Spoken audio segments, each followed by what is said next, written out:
Sand Lake, Michigan, was a postcard of small-town America. Nestled in the quiet folds of Newaygo County, it boasted tree-lined streets, friendly neighbors, and a pace of life that seemed untouched by the modern world. In May 2015, as spring breathed new life into the town, the residents went about their days with a sense of contentment, unaware of the darkness lurking behind closed doors. At the edge of town, the Duram house stood as a testament to suburban normalcy. A two-story home with faded blue siding and a well-tended garden. It was the kind of place where you'd expect to find a happy family. But inside, the air was thick with unspoken words and hidden truths. Marty Duram, 46, was a shadow of his former self. Once a skilled machinist, a car accident had left him disabled, reliant on disability checks and his wife, Glenna, to navigate their daily lives. Glenna, in her late 40s, wore the mantle of caretaker with a quiet resolve, managing their finances, running errands, and ensuring Marty's comfort. To their neighbors, they were a couple weathering life's storms together, but beneath the surface, a tempest was gathering. Glenna had a secret, one that threatened to shatter their fragile peace. She was addicted to gambling lottery tickets, casino trips, online betting, a compulsion that had bled their savings dry. Their mortgage hadn't been paid in nearly a year, and a foreclosure notice had arrived 2 weeks prior, a stark reminder of the financial ruin she had wrought. Yet, she couldn't bring herself to tell Marty, couldn't bear to see the disappointment in his eyes. One evening, as the sun cast golden hues across the living room, Marty sat in his recliner, the TV flickering with the evening news. Glenna was in the kitchen, the clatter of pots and pans masking her inner turmoil. "Glenna," Marty called, his voice tinged with concern. "Did you see the mail today?" "I think there was a notice from the bank." Glenna's heart clenched. She wiped her hands on a dish towel and forced a smile as she entered the living room. "Oh, it's nothing to worry about. Just some paperwork. I'll handle it." Marty eyed her skeptically, but nodded. Turning back to the screen, Glenna retreated to the kitchen, her mind racing. How long could she keep this up? The lies were piling up, and the truth was closing in. Across the street, Connie Ream was pruning her roses, her gaze occasionally drifting to the Duram house. Connie, a retired schoolteacher, was the neighborhood's unofficial watchdog, always attuned to the rhythms of her community.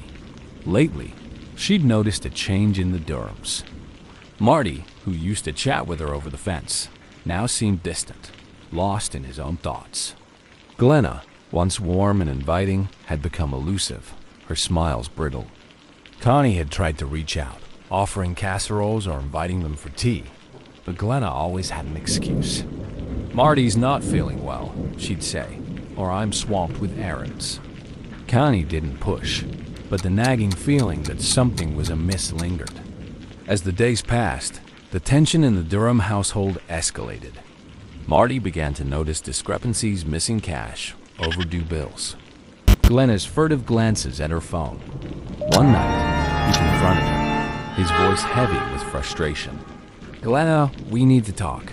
I found another unpaid bill. What's going on? Are we in financial trouble?" Glenna's face drained of color. She stammered, "I am taking care of it, Marty. Please, just trust me." But trust was eroding, and Marty could see the fear in her eyes. He wanted to believe her, but doubt gnawed at him. Meanwhile, the neighborhood was abuzz with unease. Gunshots had been heard echoing from the woods at odd hours, though no one could pinpoint their origin. Marty, an avid hunter, dismissed it as local kids playing pranks, but the sound sent a shiver down Connie's spine. On the morning of May 12, 2015, the town lay still under a blanket of dawn. At 7:30 a.m., two sharp cracks pierced the air, but the residents, accustomed to the sounds of hunting, paid little heed. Yet, as the day unfolded, an eerie silence enveloped the Duram house. Their dog, normally quiet, barked relentlessly, and their phone rang unanswered. By the afternoon of May 13th, Connie's concern turned to alarm. She crossed the street, her footsteps quickening as she approached the Duram's door. She knocked, then called out, "Marty? Glenna? It's Connie.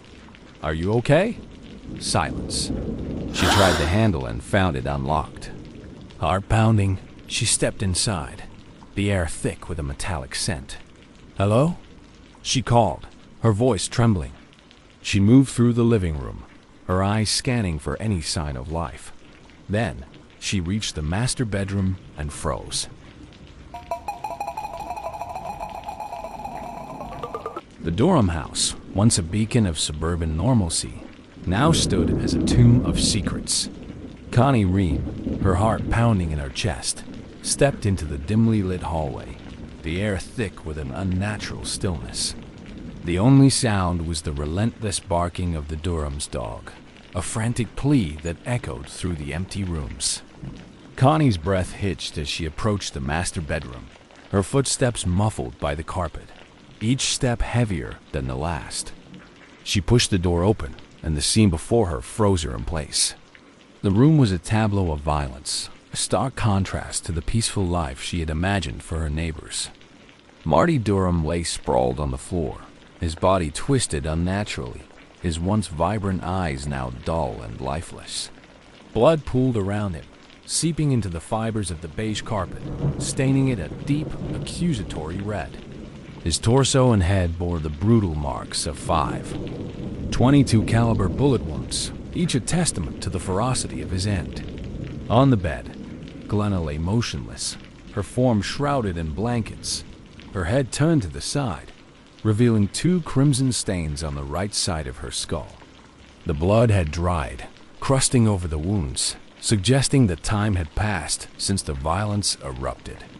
Connie's mind struggled to reconcile the horror before her with the couple she thought she knew. She took a step back, her hand covering her mouth to stifle a scream, her eyes wide with disbelief. The room was a chaos of overturned furniture and scattered belongings.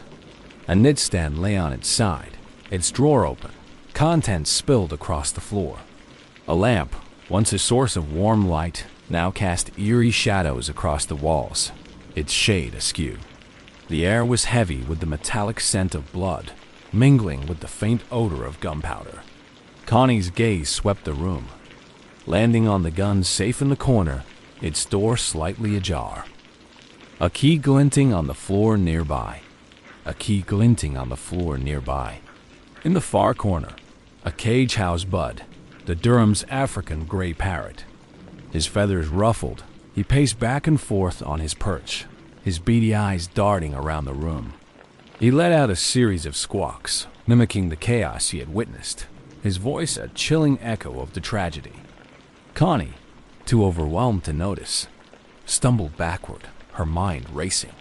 She fumbled for her phone, her fingers trembling as she dialed 911. 911, what's your emergency? The operator's voice was calm, a stark contrast to Connie's frantic breathing. There's been a shooting, Connie stammered, her voice barely above a whisper. My neighbors ... I think they're dead. Please, send help. She gave the address and hung up, her legs giving way as she sank to the floor, her back against the wall. The silence was deafening, broken only by the ticking of a clock and the occasional flutter of Bud's wings. She couldn't bring herself to look back into the bedroom, but she couldn't leave either. She was trapped in a nightmare, waiting for someone to wake her. Minutes later, the wail of sirens pierced the air, growing louder as they approached. 2 police cars screeched to a halt outside, their lights casting red and blue hues through the windows. Officers rushed into the house, their boots heavy on the wooden floors. Leading the charge was Officer Mark Thompson, a seasoned veteran with a no-nonsense demeanor. His partner, Officer Lisa Chun, followed close behind, her eyes sharp and alert. Ma'am, are you the one who called? Thompson asked, his voice firm but gentle. Connie nodded, her face pale. They're in the bedroom, she whispered, pointing down the hall.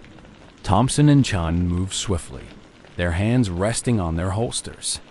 As they entered the bedroom, Thompson's jaw tightened. He'd seen his share of crime scenes, but the brutality of this one was jarring. Chen, newer to the force, swallowed hard, her training kicking in as she began to assess the situation. "Secure the area," Thompson ordered. "No one in or out until the detective arrives." Chen nodded, stepping back into the hallway to radio for backup and the crime scene unit. Thompson knelt beside Marty's body, careful not to disturb the evidence. He noted the multiple gunshot wounds, the blood spatter on the walls, and the spent casings on the bed.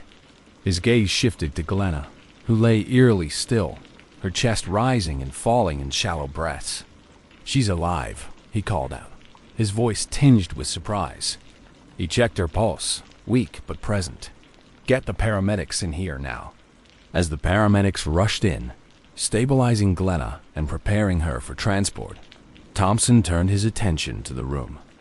He spotted the gun safe, the key on the floor, and the revolver hidden under a sofa cushion. He made a mental note to have it bagged and tagged. In the living room, Detective Sarah Mills arrived, her presence commanding respect.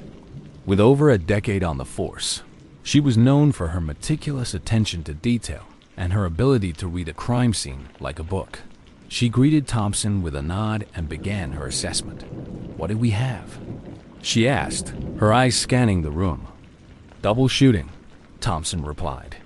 "Male victim, deceased, multiple gunshot wounds. Female victim, injured, appears to be a self-inflicted wound. Paramedics are with her now." Mills nodded, her mind already piecing together the puzzle. She approached the bedroom, her gaze taking in every detail. The blood patterns, the position of the bodies, the overturned furniture. She noted the letters on the nightstand, sealed in envelopes, addressed to family members. A potential suicide note, she thought.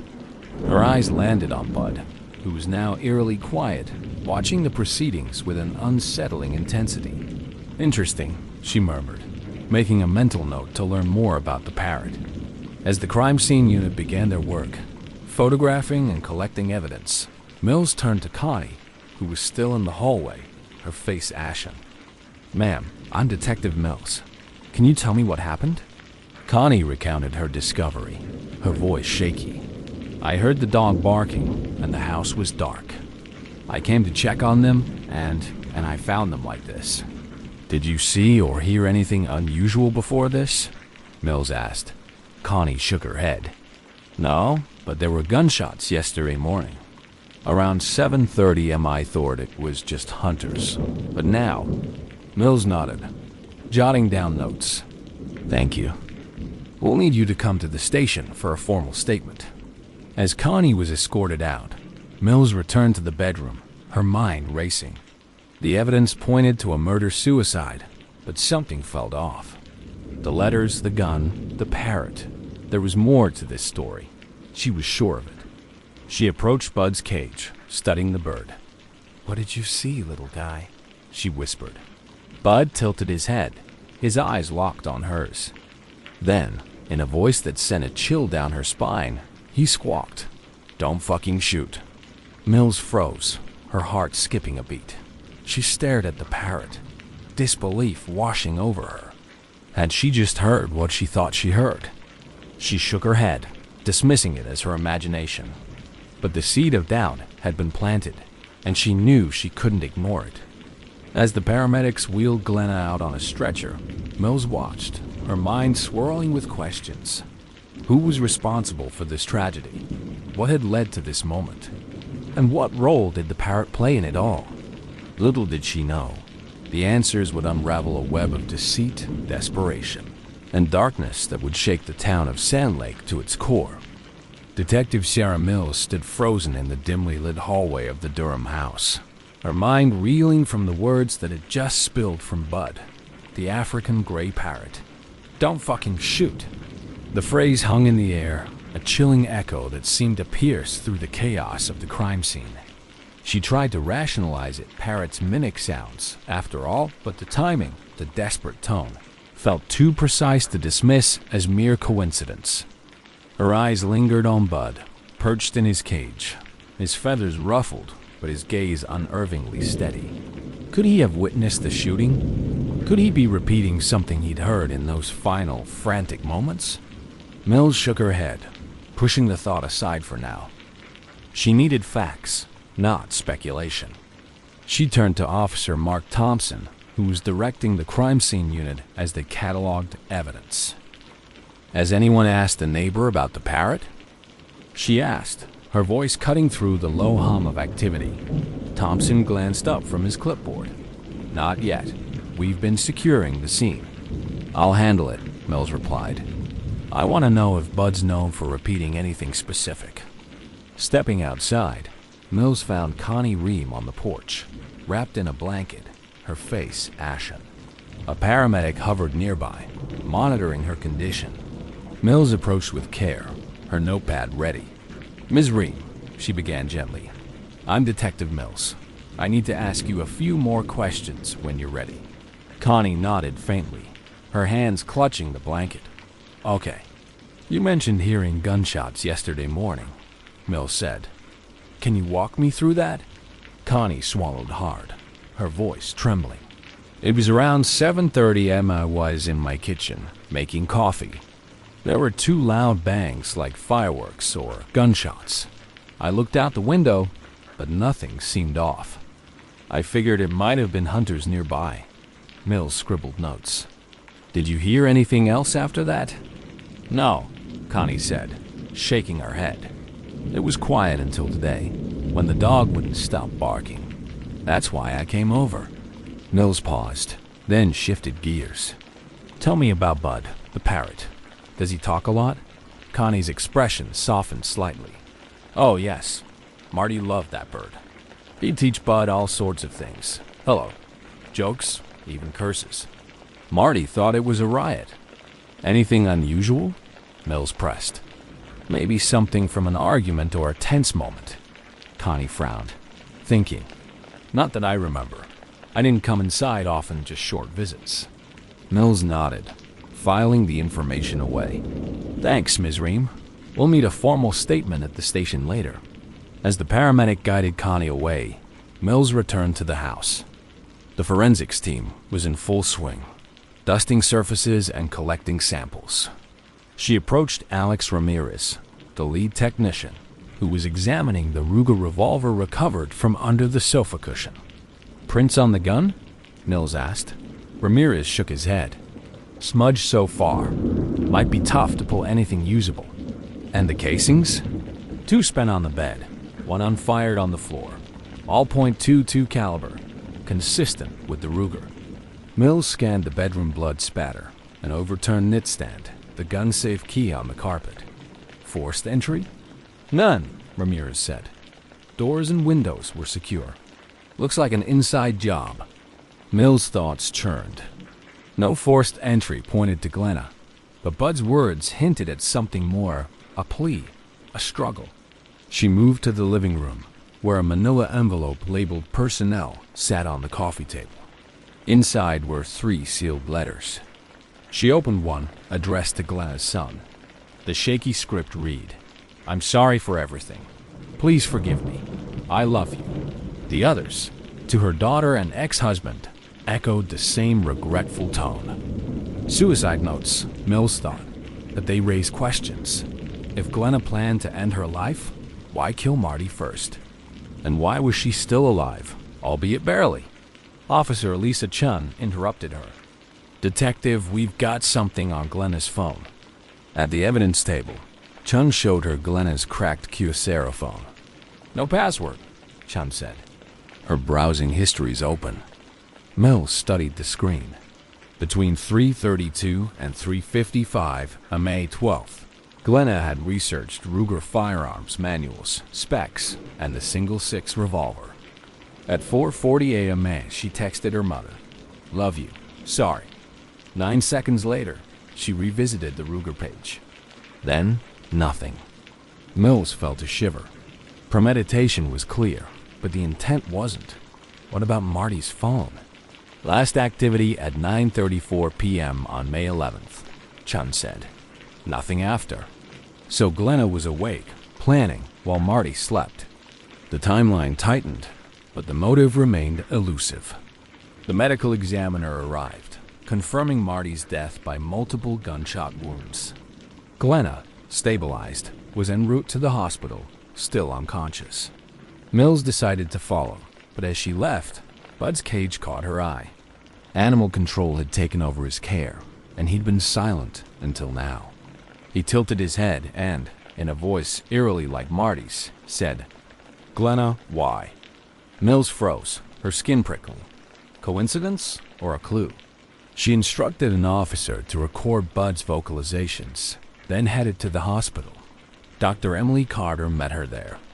"She's stable but out," Carter said. "Head wounds are severe, but not fatal.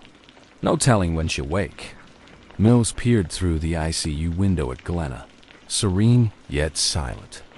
Answers would have to wait. Back at the station, Mills briefed her team. She outlined the gun, letters, phone data, and Bud's statements. Thompson smirked. "The Parrot's not testifying, right?" Mills grinned faintly. "Not yet, but he might have heard something useful." "Let's record him," Chun agreed. "Could be a lead. We should also check the Duram's financials, phone records, anything that explains Glenna's breaking point." As the team dispersed, Mills' phone buzzed. Ramirez again. "That hair in Marty's hand? It's not his. Early tests say it's Glenna's." "A struggle?" Mills asked. "Could be. The NS pending." Mills hung up, her mind racing. The hair suggested resistance, Marty fighting Glenna, or stopping her.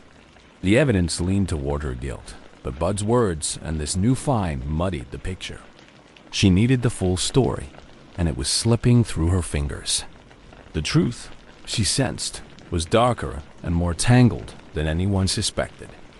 Detective Sarah Mills sat in her office, the hum of the precinct fading into the background as she stared at the evidence board. Photos of the crime scene, timelines, and notes were pinned haphazardly, connected by red string that seemed to mirror the tangled web of the case. The Duram investigation was proving to be more complex than she had anticipated. The hair found in Marty's hand was confirmed to be Glenna's, suggesting a physical struggle before the shooting. But the question remained, who was the aggressor? Mills leaned back in her chair, rubbing her temples. The digital trail from Glenna's phone was damning late-night searches for Ruger firearms. A final text to her mother, and then silence. It painted a picture of premeditation, but the motive was still elusive. Financial records had revealed the Durams were drowning in debt, with Glenna's gambling addiction at the heart of it. The foreclosure notice was the final blow. But was it enough to drive her to murder? Her phone buzzed, pulling her from her thoughts. It was Officer Lisa Chun. "Detective, I've got something on the Durham's financials. You're going to want to see this." Mills met Chen in the conference room, where spreadsheets and bank statements were spread across the table. Chun pointed to a series of transactions. Glenna was siphoning money from their joint account into a separate one under her name. She was using it to fund her gambling. But here's the kicker. There's a large deposit made 2 days before the shooting. Mills raised an eyebrow. "How large?" $50,000, Chun replied. "Source unknown. It's not from any of their known accounts or income streams." Mills whistled lowly. "That's a significant amount." "Any idea where it came from?" Chun shook her head. "Not yet. I'm working on tracing it, but it's going to take time." "Keep digging," Mills instructed. This could be the missing piece. As Chun left, Mills' mind raced. $50,000 was a substantial sum, especially for a couple on the brink of financial ruin. Was it a loan? Blackmail? Or something more sinister? She needed to find out. Her next stop was the hospital. Glenna had regained consciousness, but was still groggy and disoriented. Mills hoped to get some answers, but she knew it was a long shot. Glenna lay in the hospital bed, her head bandaged, her eyes half closed. Mills approached cautiously. "Mrs. Duram, I'm Detective Mills. I need to ask you some questions about what happened." Glenna's eyes fluttered open, focusing slowly on Mills. I don't remember much," she murmured, her voice weak. "Can you tell me about the night of the shooting?" Mills pressed gently. Glenna's brow furrowed. I was in bed. There was a noise. Then pain. That's all I remember. Mills nodded, not entirely surprised. Amnesia was common in trauma cases, but she couldn't shake the feeling that Glenna was holding back. Do you remember writing letters to your family? Glenna's eyes widened slightly. Letters? I might have. I don't know. And what about the money? Mills asked, watching her reaction closely. The $50,000 deposited into your account. Glenna's face paled. I don't know what you're talking about. Mills leaned in, her voice firm. Mrs. Duram, we're trying to piece together what happened. Any information you can provide could help us understand. But Glenna turned her head away, closing her eyes. I'm tired. I need to rest. Frustrated but undeterred, Mills left the hospital and headed back to the precinct. She needed another angle. That's when she thought of Bud, the parrot. His eerie mimicry had been unsettling, but perhaps there was more to it. She arranged for Bud to be brought to the station, along with a recording device. In a quiet room, she sat with the bird, feeling slightly ridiculous but determined. Bud, can you tell me what happened? She asked, her voice soft. Bud tilted his head, his eyes bright.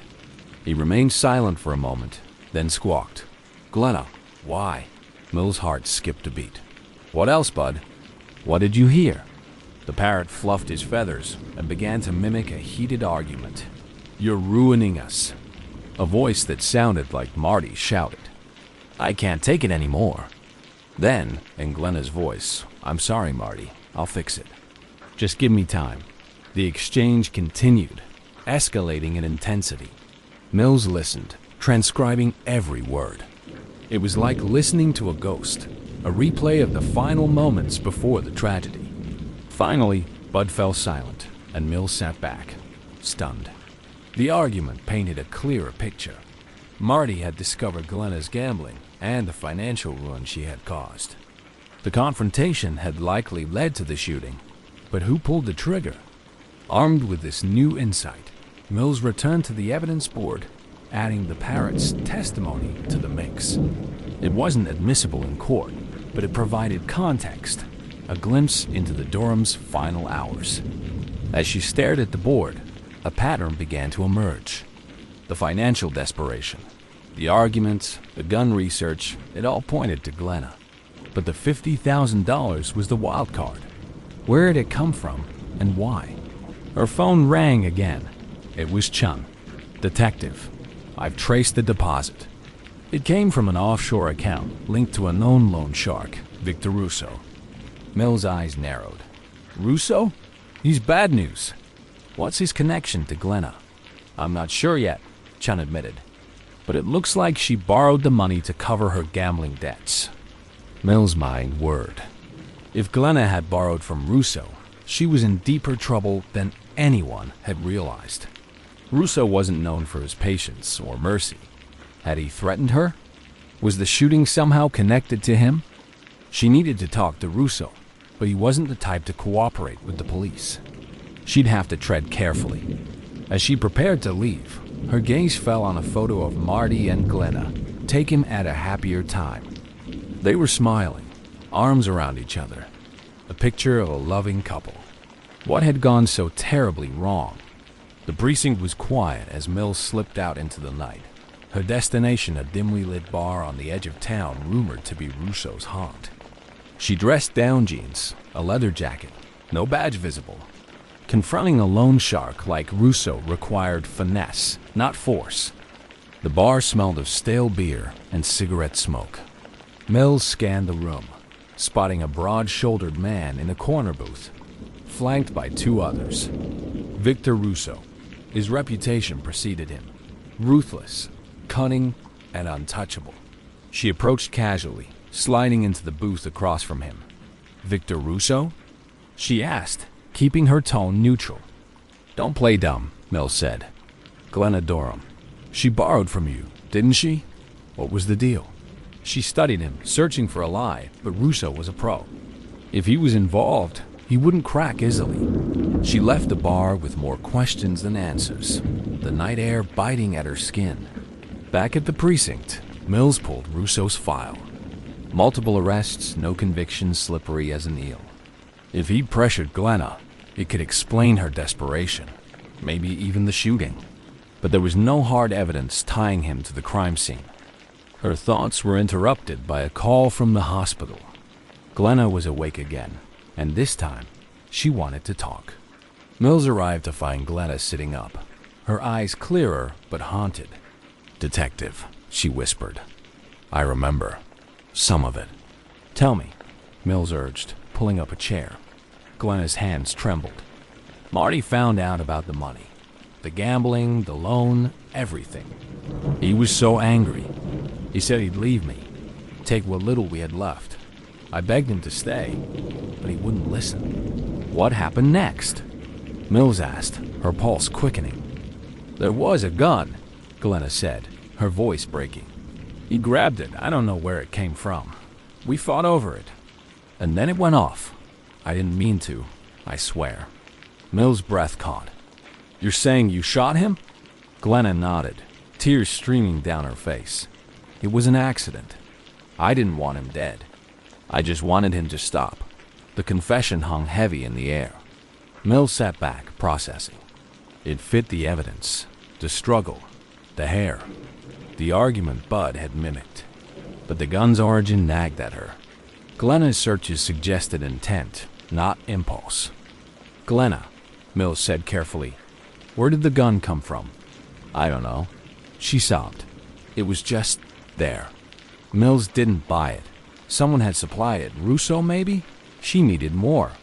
"What about Victor Russo? Did he threaten you?" Glenna froze, her tears stopping abruptly. I can't talk about him." "Please, don't ask." That was all the confirmation Mills needed. Russo was a shadow over this case, and she'd drag him into the light if it was the last thing she did. As she left the hospital, her phone buzzed again. "Chun. Detective, we found something else. A burner phone in Glenna's car. It's got texts from an unknown number, demands for payment, threats. We're tracing it now." Mills smiled grimly. The puzzle was coming together, piece by dark piece. Russo's days of slipping through the cracks were numbered. The courtroom in Newaygo County was a study in contrasts. Its polished wood benches and high ceilings spoke of justice and order, but the air was thick with tension, the weight of the Duram case pressing down on everyone present. It was mid-2017, and the trial of Glenna Duram had finally arrived. The prosecution, led by Assistant Prosecutor Laura Thompson, was methodical, her arguments sharp and unyielding. Across the aisle, Glenna's defense attorney, Michael Reynolds, was a seasoned litigator, known for his ability to sow doubt in even the most airtight cases. But this case, with its web of financial ruin, hidden debts, and a Parrot's eerie testimony, was anything but straightforward. Detective Sarah Mills sat in the back row, her eyes fixed on Glenna, who sat pale and composed beside her attorney. Mills had spent months piecing together the evidence, and now it was in the hands of the jury. She couldn't shake the feeling that there was more to the story, something lurking just beneath the surface. But the trial was moving forward, and the truth, whatever it was, would soon be decided. The prosecution opened with a barrage of evidence. Dr. Brian Hunter, the medical examiner, took the stand first. His testimony was clinical, detached, as he described Marty's wounds. 5.22 caliber bullets, each one meticulously placed to ensure death. "The shots to the torso and head were fatal," he said, his voice steady. "There's no way Mr. Duram could have inflicted these wounds himself." He paused, letting the weight of his words settle over the courtroom. Mrs. Duram's injuries, however, were non-lethal. 2 shots to the right side of her skull, consistent with a self-inflicted wound. Thompson nodded, her expression grim. "So, in your expert opinion, Dr. Hunter, what was the manner of Martin Duram's death?" "Homicide," Hunter replied without hesitation. The word hung in the air, a damning indictment. Mills watched as Glenna's hands clenched in her lap, her knuckles white. Reynolds scribbled notes furiously, already preparing his cross-examination. Next came the crime scene investigators. Officer Mark Thompson, no relation to the prosecutor, detailed the blood spatter, the gun casings, and the Ruger revolver found hidden under the sofa cushion. The weapon was a .22 caliber Ruger .6, he testified, holding up a photograph of the gun. Ballistics confirmed it was the murder weapon. "And where was this gun typically kept?" Thompson asked. "In Mr. Duram's gun safe," Officer Thompson replied. The key was found on the bedroom floor near the body. The implication was clear. Glenna had accessed the safe, retrieved the gun, and used it to kill her husband. But Reynolds was quick to pounce during cross-examination. "Officer, did you find any fingerprints on the gun?" "No," Thompson admitted. "The surface was smudged, likely from handling." "So, no definitive proof that Mrs. Duram handled the weapon?" "No," Thompson conceded. Reynolds pressed on. "And the key to the gun safe, was it normally kept in a specific location?" "According to family, it was usually on Mr. Duram's keychain, which was found in the living room." "So, it's possible someone else could have taken the key and accessed the safe?" "Possible, yes," Thompson said, though his tone suggested it was unlikely. The prosecution then turned to the digital evidence. A forensic analyst, Lisa Chun, took the stand, her laptop open before her. She walked the jury through Glenna's phone activity on the night of the shooting. Between 3:32 and 3:55 May, the defendant accessed multiple websites related to Ruger firearms, Chun said, displaying screenshots of the browser history. She viewed safety manuals, model specifications, and detailed descriptions of the Ruger .6 revolver. Thompson leaned forward. "And what time was the last activity on her phone?" "At 4:48 AM, she sent a text to her mother. 'Love you. Sorry.' 9 seconds later, she opened a page specifically about the Ruger .6. There was no further activity after that." The courtroom was silent, the jury's eyesight fixed on the screen.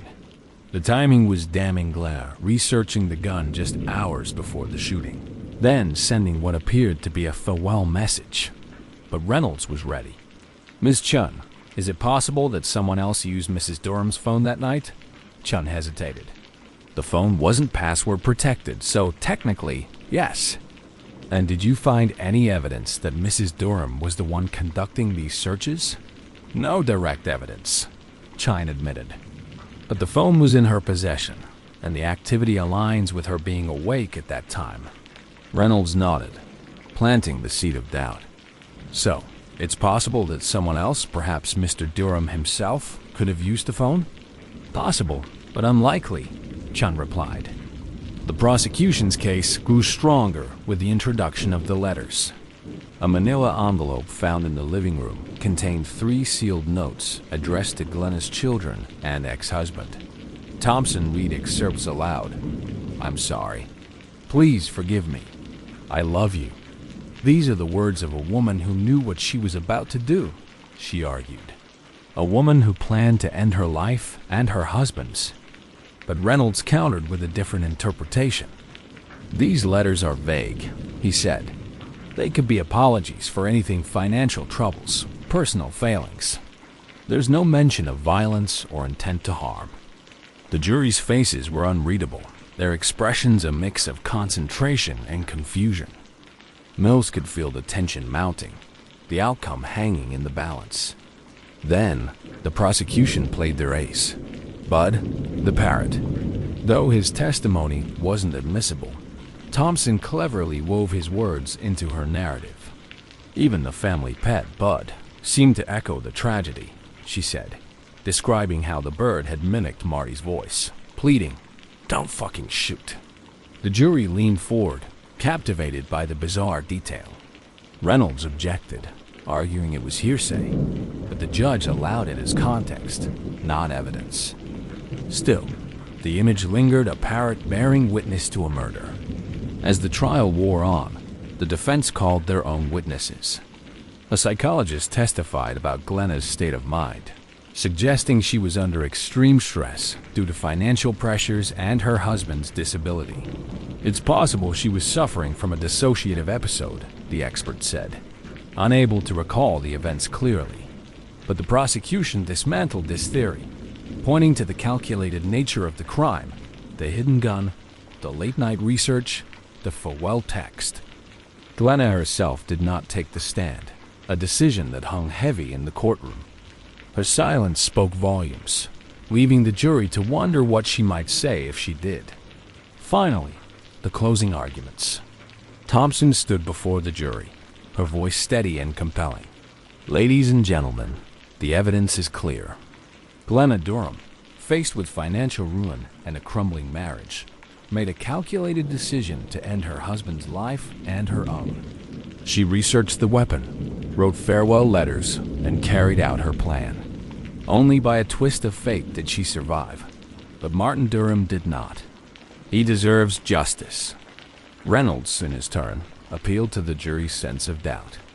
There are too many unanswered questions, he said. No fingerprints on the gun, no clear motive beyond speculation, and a woman who claims she loved her husband too much to harm him. The prosecution's case is built on circumstantial evidence and a parrot's squawks. Is that enough to convict a woman of murder? The jury retired to deliberate, and the courtroom emptied, leaving Mills alone with her thoughts. She had done her job, gathered the evidence, but the trial had left her unsettled. There was something about Glenna's eyes, the way she sat so still, as if resigned to her fate. And then there was Victor Russo, the lone shark whose shadow loomed over the case, but who had somehow slipped through the cracks. Hours passed, the jury's deliberations stretching into the evening. Mills paced the hallway, her mind replaying the trial, searching for the moment when the scales had tipped. Finally, the bailiff emerged. They've reached a verdict. The courtroom filled quickly, the air electric with anticipation. Glenna sat rigid, her hands clasped tightly. The judge entered, and the jury filed in, their faces somber. As the jury reached a verdict, the judge asked. The foreman stood. We have, Your Honor. We find the defendant, Glenna Duram, guilty of first-degree murder and felony firearm. A gasp rippled through the room. Glenna's head bowed, her shoulders shaking with silent sobs. Reynolds placed a hand on her arm, his face grim. Mills exhaled, a mix of relief and sorrow washing over her. Justice had been served, but the cost was high. As Glenna was led away, their eyes met briefly, and Mills saw a flicker of something regret, perhaps, or resignation. Outside the courthouse, reporters swarmed, shouting questions about the Parrot, the letters, the trial. Mills pushed through the crowd, her thoughts already turning to the next case.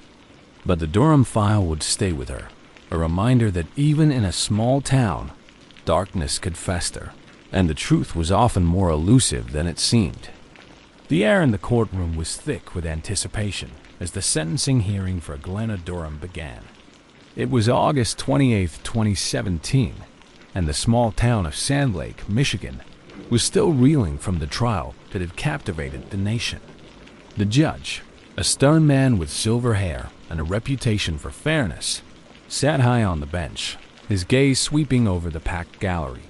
Family members, reporters, and curious locals filled every seat, their eyes fixed on the defendant. Glenna Duram stood before the court, her hands cuffed in front of her, her face a mask of resignation. She had aged years in the months since the shooting, her once vibrant hair now dull and streaked with gray. Her attorney, Michael Reynolds, stood beside her, his expression somber. Across the aisle, the prosecution team, led by Assistant Prosecutor Laura Thompson, waited with quiet confidence. The judge cleared his throat, his voice resonating through the hushed room. Mrs. Duram, you have been found guilty of first-degree murder and felony firearm charges. The mandatory sentence under Michigan law is life in prison without the possibility of parole. Do you have anything to say before I impose the sentence? Glenna's lips trembled, but she shook her head, her eyes downcast. Reynolds stepped forward. Your Honor, my client maintains her innocence and plans to appeal the conviction. We ask for leniency in light of her mental state at the time of the incident. The judge's expression remained impassive. The jury has spoken, Mr. Reynolds. The evidence was clear, and the law is unequivocal. He turned to Glenna. Mrs. Duram, it is the judgment of this court that you be sentenced to life imprisonment without the possibility of parole. May God have mercy on your soul. A murmur rippled through the courtroom. Marty's mother, Lillian, sat in the front row, her face etched with grief. She clutched a photograph of her son, tears streaming down her cheeks. Glenna's children, seated on the opposite side, looked shell-shocked, their faces pale and drawn. As Glenna was led away, she glanced back at them, her eyes filled with unspoken apologies. Outside the courthouse, the media frenzy was in full swing. Reporters jostled for position, their cameras flashing as they shouted questions at anyone who emerged. Headlines screamed across the nation. Parrot witness seals murder conviction. Wife sentenced to life in husband's murder. And the bird that told all. The case had become a sensation with Bud the Parrot at the center of it all. In the days that followed, true crime podcasts and TV shows dissected every detail of the trial. Meet Mary Murder dedicated an entire episode to the Duram case, complete with dramatic reenactments and expert commentary. Social media buzzed with theories and debates, with some hailing Bud as a hero and others questioning the reliability of a bird's testimony. But amidst the clamor, there were lingering questions. What had become of Bud? After the trial, he had been adopted by Marty's ex-wife, Christina Keller, who reported that he continued to mimic phrases from that fateful night. He still says, "Don't fucking shoot." Sometimes, she told a reporter, her voice tinged with sadness. It's like he's reliving it over and over. And then there was Victor Russo, the loan shark whose shadow loomed over the case. Despite Detective Mills' efforts, no charges had been brought against him. The burner phone found in Glenna's car had been traced to one of his associates, but the evidence was circumstantial at best. Russo remained untouchable, his empire intact. Mills herself was haunted by the case. She had poured her heart into the investigation, but the verdict left her with a hollow feeling. Justice had been served, but at what cost? Marty was gone, Glenna was imprisoned, and their families were shattered. And still, she couldn't shake the nagging doubt that there was more to the story. Late one night, as she sat in her office, a letter arrived. It was postmarked from the prison where Glenna was held, the handwriting shaky but legible. Mills tore it open, her heart pounding. Detective Mills, I know you think I'm guilty, and maybe I am. But there are things you don't know, things I couldn't say in court. Russo didn't just lend me money. He threatened Marty's life if I didn't pay. I was desperate, trapped. I didn't want to kill Marty. I was trying to save him, but it all went wrong. Please, find the truth. For both of us. Glenna. Mills stared at the letter, her mind racing. Was this a confession or a plea for help? And what did it mean for the case?